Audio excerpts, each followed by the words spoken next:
कोलकाता के अंदर जो लेडी डॉक्टर ट्रेनिंग पर थी, उसके साथ में जिस तरीके की दरिंदगी की गई, जिस तरीके की हैवानियत की गई, मैंने जब इस पूरी न्यूज़ को पढ़ा, परत दर परत मैंने खंगाले, पन्ने पे पन्ने मैंने खंगाले, और जिस तरीके की चीज़ें मेरे सामने आईं, उसको देखने के बाद में जब मैंने पूरी ये जो वारदात थी उसको जब मैंने अपने पन्नों पर कैद किया, तो दोस्तों मेरे अंदर इतनी हिम्मत नहीं थी कि मैं ये कहानी आप लोगों को सुना सकूं। ये जो वारदात उस लड़की के साथ में हुई, मेरे जो लफ्ज़ थे ये कांपने लग रहे थे, और मैं सोच रहा था कि आखिर एक मासूम सी लड़की के साथ में इस तरीके की हैवानियत कैसे दिखाई जा सकती है। वाकई दोस्तों, इस मासूम सी बच्ची के साथ में जो हुआ वो इतना ज़्यादा भयावह था, इतना ज़्यादा दर्दनाक था कि जिसको सुनाने के शब्द मेरे पास नहीं है, और मेरे अंदर इतनी हिम्मत भी नहीं है कि मैं आप लोगों को जो पूरी वारदात हुई सिलसिलेवार तरीके से सुना सकूं। लेकिन मैं कोशिश करके सुना रहा हूं। अगर सही तरीके से ना सुना पाऊं तो उसके लिए माफ़ी चाहता हूं, लेकिन मेरे व्यूवर्स हैं, सुनना चाहते हैं, तो मैं अपनी ज़ुबान में उनको ज़रूर सुनाऊंगा कि इस लेडी डॉक्टर जो ट्रेनिंग पर थी उसके साथ में किस तरीके से हैवानियत की गई थी। दरअसल दोस्तों, पूरी कहानी सिलसिलेवार तरीके से सुनाऊंगा। रात के 10 बज चुके हैं। मैं हूं आप सभी का अपना शाहवेज़ मलिक, और हाज़िर हूं आप लोग के सामने फिर से एक क्राइम की कहानी को लेकर और एक क्राइम की घटना को लेकर। दोस्तों, इस तरीके के केसेस जब भी होते हैं, चाहे निर्भया का केस हो या एक और डॉक्टर थी जो अपने हॉस्पिटल से लौट रही थी, उसके बाद में उनके साथ में जो हैवानियत की गई थी, और भी बहुत सारे केसेस हैं हमारे देश के अंदर जो इस तरीके के आते हैं, जो रूह और एक तरीके से आत्मा तक को झकझोर के रख देते हैं। उसी तरीके का ये केस हमें देखने को मिल रहा है। एक लड़की है, जिस लड़की का मैं नाम ना ही लूँ तो बेहतर है। वो लड़की है अपने माता पिता की काफ़ी ज़्यादा दुलारी है, लाडली है। उसके माता पिता उस लड़की को बेइंतहा मोहब्बत भी करते हैं। लड़की पढ़ने लिखने में बहुत ज़्यादा अच्छी है, इसलिए वो 12th करती है, और 12th करने के बाद में मेडिकल लाइन में उस समय तो नहीं जाती है, वो पॉलीटेक्निक करती है। पॉलीटेक्निक करने के बाद में उसके दिमाग में आता है कि क्यों ना वो मेडिकल लाइन में जाए और डॉक्टर बने। अच्छा, इस बात को वो अपने माता पिता से डिस्कस करती है। अपने माता पिता से कहती है कि अगर आप मुझे परमिशन दें तो मैं नीट की तैयारी कर लूँ। अच्छा, माता पिता को अपनी बेटी के ऊपर भरपूर भरोसा था।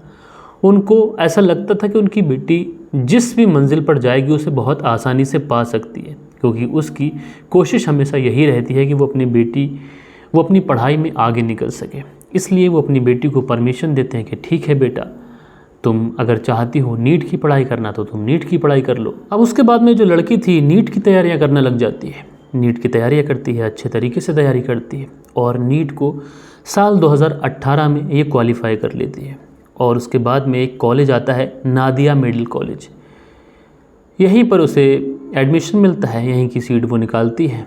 और उसके बाद में ये अपनी जो नीट की तैयारी कर जब इसने एडमिशन लिया था, तो इसकी जो ग्रेजुएशन होती है, जितने भी साल की होती है, बहुत अच्छी तरीके से ये उस ग्रेजुएशन को करती है और अपने माता पिता का जो नाम था उसको रोशन करती है। अब ये जो लड़की थी ये अपनी ग्रेजुएशन कर रही थी, लेकिन इसके माता पिता को गर्व इसलिए भी था कि लड़की पहले तो इस फील्ड में थी भी नहीं, यानी बायो से इसने पढ़ाई नहीं की थी। पहले इंजीनियरिंग की तैयारी कर रही थी, पॉलीटेक्निक इसने किया था, लेकिन अब बड़ी ही मेहनत के साथ में इसने पॉलीटेक्निक को छोड़ के पहले बायो से इंटर को किया। उसके बाद में इसने नीट की तैयारी की। साल 2018 में इसने नीट निकाला, और उसके बाद में बड़ी ही मेहनत के साथ में 4 साल इसने पढ़ाई की, और जो MBBS था इसने कंप्लीट किया। अब उसके बाद में MBBS करने के बाद में सोचती है कि क्यों ना पोस्ट ग्रेजुएशन कर ली जाए, यानी PG कर ली जाए। अच्छा, PG और MBBS इसमें आप लोग देखते हैं, जैसे आप लोग BTech करते हैं उसके बाद आपको MTech करना पड़ता है।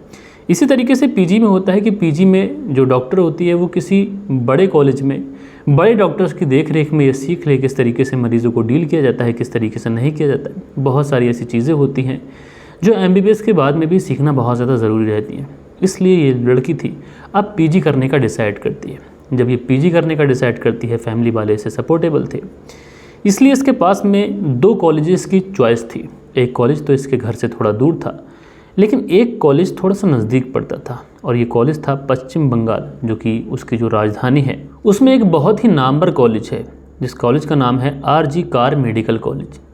इसी आरजी कार मेडिकल कॉलेज में ये पीजी करने का फैसला करती है। अच्छा, इस आरजी कार मेडिकल कॉलेज को इसलिए भी चुना था कि कोलकाता का काफ़ी ज़्यादा मशहूर इलाका है लाल बाज़ार, यहीं पर यह कॉलेज है। काफ़ी ज़्यादा भीड़ भाड़ भी रहती है, मेट्रो भी चलती है। अच्छा, घर वालों का भी यही कहना था कि तुम्हें यहाँ से टैक्सी या फिर मेट्रो भी मिल जाया करेगी, और चूँकि चकाचौंध वाला शहर है तो रात बिरात आने में कोई परेशानी भी नहीं होगी। कोई भी माता पिता यही चाहता था कि उसकी बेटी जो है वो भीड़ भाड़ वाले इलाके में रहे तो थोड़ा सेफ़ रहेगी। थोड़ा सा साइड से जहाँ पर लोगों का कम आवागमन होता है वहाँ पर थोड़ा सा ऑकवर्ड लगता है, इसलिए माता पिता भी इसी आरजी कार कॉलेज में इसे पीजी करने के लिए हामी भर देते हैं। अब उसके बाद में ये उसी आरजी कार कॉलेज में अपनी पीजी को कंटिन्यू करती है। अब दोस्तों, जब ये वहाँ पर पीजी को कंटिन्यू करती है तो समय बीतने लगता है। वहाँ के लोकल लोगों से इसकी अच्छी बॉन्डिंग भी बन जाती है। 1 साल जैसे तैसे कर बहुत अच्छी तरीके से बीत भी जाता है। माता पिता भी बेहद खुश थे और उन्होंने अपने घर की नेम प्लेट पर अपनी बेटी का नाम भी लिखवाया था। और बेटी के नाम से नेम प्लेट इसलिए लगाई थी क्योंकि उनकी बेटी जो थी वो उनका नाम लगातार रोशन कर रही थी। माता पिता के लिए सबसे बड़ी खुशी जब होती है कि जब उनके बच्चे उनका नाम रोशन करते हैं। चाहे बेटी हो या फिर बेटा, माता पिता के लिए दोनों ही इम्पॉर्टेंट होते हैं। इसी तरीके से जब ये बेटी अपने माता पिता का नाम रोशन करती है तो माता पिता खुशी में अपनी बेटी के नाम से उनके घर के आगे नेम प्लेट लगवाते हैं, ताकि कोई देखे तो कहेगा ये उस लड़की डॉक्टर का घर है। इसी तरीके से माता पिता खुश थे। अब से 6 महीने पहले की बात है कि ये लड़की अपने माता पिता से कहती है कि पापा, आने जाने में बहुत ज़्यादा परेशानी होती है। तो जो पिता होते हैं कहते हैं, बिटिया तुम टेंशन मत लो, बहुत जल्द ही मैं तुम्हारे लिए कार खरीदने वाला हूँ। और उसके बाद में यानी जून जुलाई में ये अपनी बिटिया के लिए कार भी खरीद लेते हैं कि आने जाने में परेशानी होती है, बिटिया कार से आ चली जाएगी। कभी कभी ऐसा होता है कि लेट नाइट हो जाती है, इसलिए बिटिया को कार खरीद के दे देते हैं। अब सारी चीज़ें बहुत अच्छे तरीके से चल रही थी। 1 साल गुजर चुका था। परिवार वाले बहुत ज़्यादा खुश थे। वो सोच रहे थे कि बहुत जल्द ही उनकी बेटी पीजी कर लेगी और उसके बाद में ऐसी कोई परेशानी रहेगी नहीं। उसके बाद में एक तारीख आती है 8 अगस्त साल 2024। 8 अगस्त साल 2024 को ये जो डॉक्टर थी ये अपनी ड्यूटी पर थी। रात के करीब 2 बजे के आसपास का समय होता है। ड्यूटी से फारिग होती है, अपने कुछ दोस्तों के साथ में कैंटीन जाती है, जो कुछ स्नैक वगैरह लेने थे थोड़ा बहुत खा पी लेती है। अब जो कुछ थोड़ा बहुत खाया था जिससे थोड़ी सी भूख मिट सके, अब रात के 2 बज चुके थे, फैसला करती है कि घर नहीं जाएगी, यहीं पर एक सेमिनार हॉल है वहीं पर सो जाएगी। अब रात के करीब 2 बजे के आसपास ये उस सेमिनार हॉल में जाती है सोने के लिए। लेकिन सुबह को जब ये उठती थी, इन लोगों का रूटीन था कि जब ये लोग मिलते थे, एक दूसरे से मिलते थे, बातचीत करते थे, हाय हेलो पूछते थे, गुड मॉर्निंग बोला करते थे। लेकिन सुबह के 7 बजे तक सारे डॉक्टर्स जो वहाँ पर ट्रेनिंग में थे या जो लोकल डॉक्टर थे वो सब होते हैं, लेकिन ये जो लड़की थी ये वहाँ पर नहीं थी। उसके बाद में वो जो डॉक्टर होते हैं, जो इसका स्टाफ होता है, वो उस लड़की का फ़ोन लगाते हैं। अच्छा, फ़ोन बजता भी है लेकिन उसके बाद वो फ़ोन पिक नहीं होता है। जब फ़ोन उठता नहीं है तो उसके साथ के जो डॉक्टर्स होते हैं वो सोचते हैं कि शायद रात काफ़ी हो गई थी और 2 बजे के आसपास सोने को गई थी, तो हो सकता है कि गहरी नींद में सो गई हूँ। उसके बाद में वो जो डॉक्टर वगैरह कुछ होते हैं वो चेक करने के लिए उस सेमिनार हॉल में जाते हैं। लेकिन वहाँ पर पहुँचने के बाद में जो चीज़ें वो देखते हैं, जो कि आमतौर पर बहुत सारे ऐसे एक्सीडेंट के केसेस भी देखते हैं, उनको कभी भी घबराहट नहीं होती। लेकिन इस लड़की डॉक्टर जो वहाँ पर सो रही थी, इसे देखकर वो भी घबरा जाते हैं, क्योंकि इस लड़की की जो हालत थी वो देखने के बाद में अच्छा खासा इंसान भी चक्कर खा जाए। दरअसल इस लड़की के जिस्म पर जगह जगह नोचा गया था, चाहे उसके होंठ पर कट के निशान थे, नाखूनों से खून बह रहा था, कानों से खून बह रहा था, आँखों से खून बह रहा था। इतनी बुरी हालत उस लड़की की थी, यानी एक लड़की के साथ में जिस तरीके की बर्बरता की जा सकती थी उस तरीके से उस हैवान ने बर्बरता की थी। अब जैसे ही ये चीज़ें देखते हैं, अनफान में ये जो खबर थी पूरे हॉस्पिटल के अंदर हो जाती है। जल्दी से उस लड़की को उठाया जाता है, इलाज के लिए लेके जाया जाता है।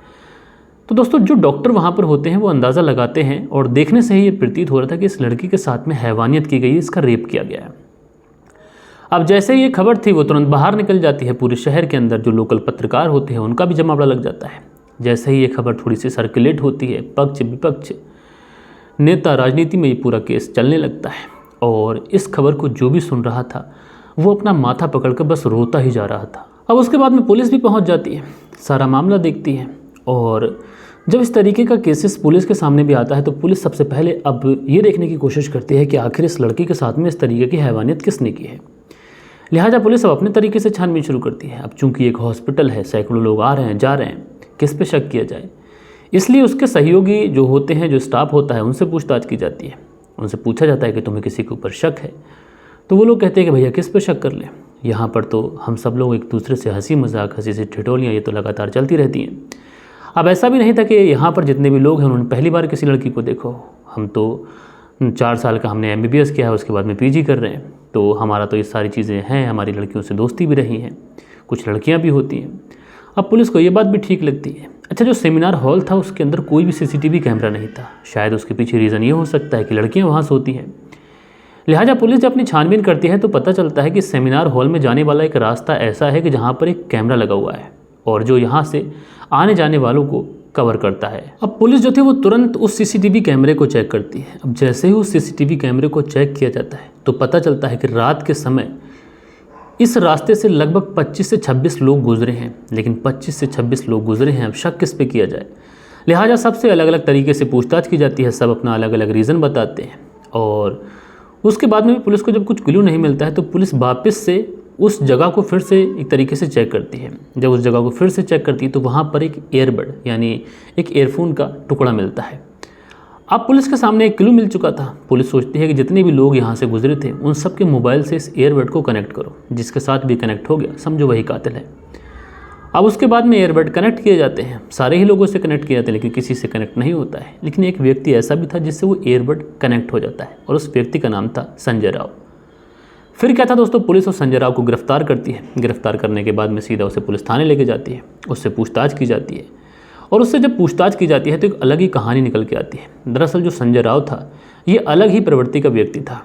ये अपने मोबाइल पर पॉर्न मूवी देखता था और इस तरीके का भी खुलासा हुआ है कि जिस रात इसने उस लेडी डॉक्टर के साथ में दरिंदगी की उस रात ये बाहर गया, इसने शराब पी, इसने पॉर्न मूवी देखी और उसके बाद में उसने उस लेडी डॉक्टर के साथ में दरिंदगी की। हालांकि कुछ इस तरीके की रिपोर्ट्स भी हैं कि इस व्यक्ति की 4 शादी हो चुकी थी और उसमें भी 4 शादी होने के बावजूद भी उसकी जो इस तरीके की मानसिकता थी वो ख़त्म नहीं हुई थी। और पुलिस की पूछताछ में ये भी चीज़ें सामने आई कि पहले इसने कत्ल किया होगा, उसके बाद में रेप किया होगा और उसके बाद में ये व्यक्ति अपने घर जाकर सो गया। सुबह उठा, इसने अपने कपड़े धोए लेकिन इसके जूते पर खून का निशान लगा रह गया।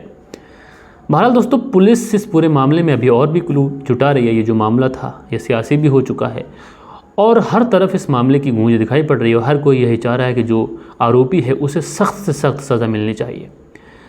लेकिन दोस्तों यहाँ पर बहुत सारी चीज़ें ऐसी देखने को मिल रही हैं कि पहली बात तो ये जो आरोपी था ये महिलाओं को इस तरीके से भी गुमराह करता था कि ये पुलिस में भर्ती है, जबकि ये पुलिस में भर्ती था नहीं, इस हॉस्पिटल में सफाई कर्मी की नौकरी करता था। अब दोस्तों आप लोग इस पूरी कहानी को किस तरीके से देखते हैं और ये जो आरोपी दरिंदा है इसको सख्त सख्त सज़ा मिलनी चाहिए, इसके लिए आप लोग इस वीडियो को ज़्यादा से ज़्यादा शेयर करिएगा। और दोस्तों हम लोग मिलते हैं कल के दिन किसी और क्राइम स्टोरी के साथ में। जब तक के लिए अपना ख्याल रखिएगा, देश का ख्याल रखिएगा, परिवार के रिश्तों की अहमियत को समझिएगा। जय हिंद, जय भारत।